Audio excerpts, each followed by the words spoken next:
In these seasons, it's especially easy to become consumed by politics. 2024 is proving to be no exception. Most who engage this early in the back and forth of the daily moves in politics love our country and are interested in advocating for the best people to win office because that's the essence of a free republic. We argue and debate so we don't have to take to the streets or hustle out the guillotine. But if life were just made up of politics, then we would find ourselves becoming neurotic and bored. Politics is a dirty business. It's a pseudo-religion with none of the tenets of virtue, so dirty tricks are rewarded and celebrated, and good deeds get punished. That makes for a place that over time can really do damage to the mind. While I love politics and enjoy the game, there's a reality that getting outside to enjoy a cool river or the bright sunshine does more good for the mind than any of the chess playing that one can do on Twitter. Politics is the least of life. Hearing a great song at Carnegie Hall or watching a sunset on the ocean are all much more meaningful than any moment in politics. I had the opportunity to visit the Hawaii Tropical Botanical Gardens in Hilo recently. I wasn't quite sure what to expect, but the overwhelming beauty of the place was incredible. I was struck by something significant in the moment. Beauty must be the highest value in the universe.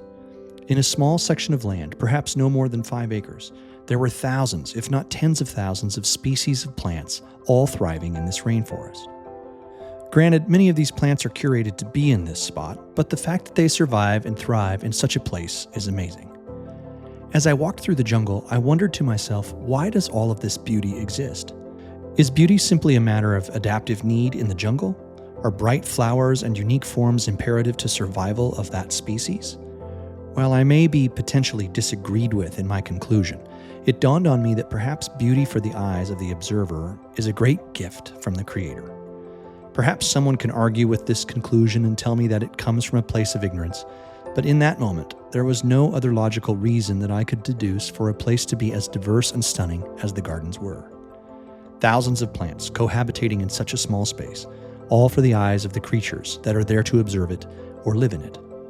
Edmund Burke, whose work on the beautiful and the sublime is still a necessary read in helping understand the Enlightenment way of thinking, wrote about this relationship I am describing. Whatever turns the soul inward on itself tends to concentrate its forces and to fit it for greater and stronger flights of science.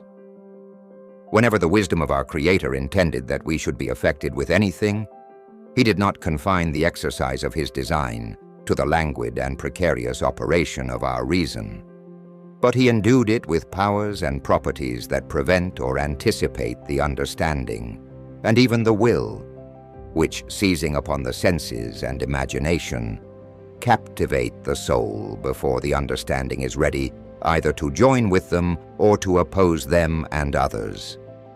Beauty, in a pure sense, is a waste. Flowers need not be beautiful to survive. Bees and pollinators would likely find their way to the pollen regardless of the elegance of the flower. So why does beauty exist? For the beholder. We are the beneficiaries of this great gift of creation. The flower is beautiful because we see it as such. It is a gift to us from creation and the Creator, who adorns the landscape with things that please our soul. Mankind is a mess, destined for perpetual struggle with vice and pain. We toil upon the soil of this planet with hardship and hurt. No one ever escapes the wounds that come from time on earth. Relationships suffer and fail. Pain of loss and death are never far from memory. So is it any wonder that this created order might place beauty at the pinnacle of the order?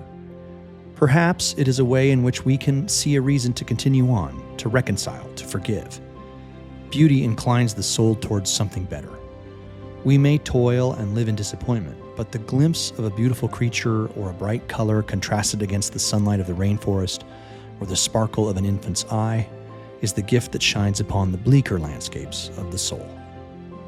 Emily Bronte talks of this struggle we face with our own pain. Thoughts are tyrants that return again and again to torment us. Nietzsche wrote that there are no beautiful surfaces without a terrible depth. Beauty is a gift to us, to remind our frail and fickle minds that our time here is not our own. We are given the gift of life, and into it are introduced glory and beauty for the sustenance of our souls. The majesty of any moment that we find is our not-so-subtle reminder that the earth is filled with glory, for the astonishment of the created and the veneration of the Creator.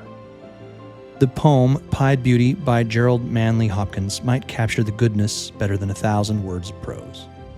Glory be to God for dappled things, for skies of couple colour as a brinded cow, for rose moles all in stipple upon trout that swim, fresh fire-coal chestnut falls, finches' wings, landscape plotted and pieced, fold, fallow and plough, and all trades their gear and tackle and trim, all things counter, original, spare, strange, whatever is fickle, freckled, who knows how, with swift, slow, sweet, sour, a dazzle, dim, he fathers forth whose beauty is past change.